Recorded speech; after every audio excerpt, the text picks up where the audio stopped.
আমাদের বিএনপির চেয়ারম্যান সাহেবকে নিয়ে, চেয়ারপারসন ওনাকে নিয়ে বলেছেন যে ভূ রাজনৈতিক ভারতের বিরুদ্ধে উনি স্টেটমেন্ট।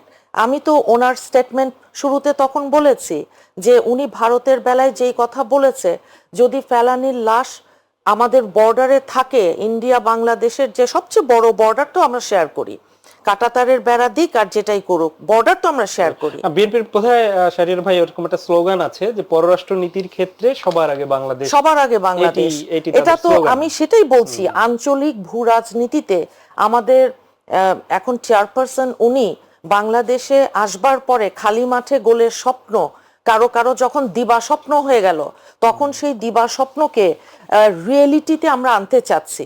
এখন এমন এমন কথা বলে লাভ হবে না। বাংলাদেশের যদি দুইজন মানুষ থাকে সবচেয়ে বড় দেশপ্রেমিক, একজন শহীদ প্রেসিডেন্ট জিয়াউর রহমান এবং আরেকজন হচ্ছেন আমাদের আমার নয়নের মণি দেশনেত্রী বেগম খালেদা জিয়া।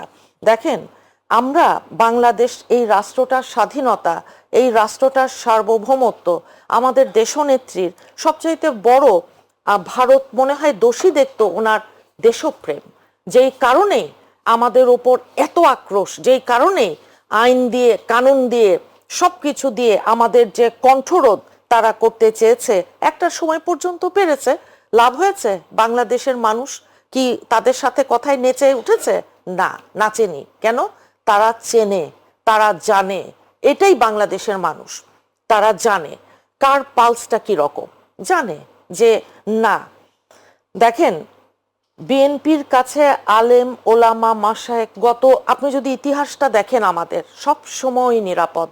আমাদের দেশনেত্রী বলুন, আমাদের যখন চেয়ারম্যান সাহেব ছিলেন শহীদ প্রেসিডেন্ট জিয়াউর রহমান, তখনও আপনারা দেখবেন।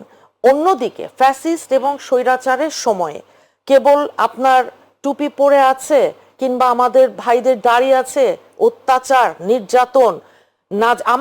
আমার ফ্যামিলির মানে সদস্য, বন্ধু, পারিবারিক বন্ধু ডাক্তার, ওই যে দাঁড়িয়ে আছে, নামাজ পড়তে যাচ্ছে, আসছে মসজিদে, গুম হয়ে রেখে দিয়েছিল অনেক দিন।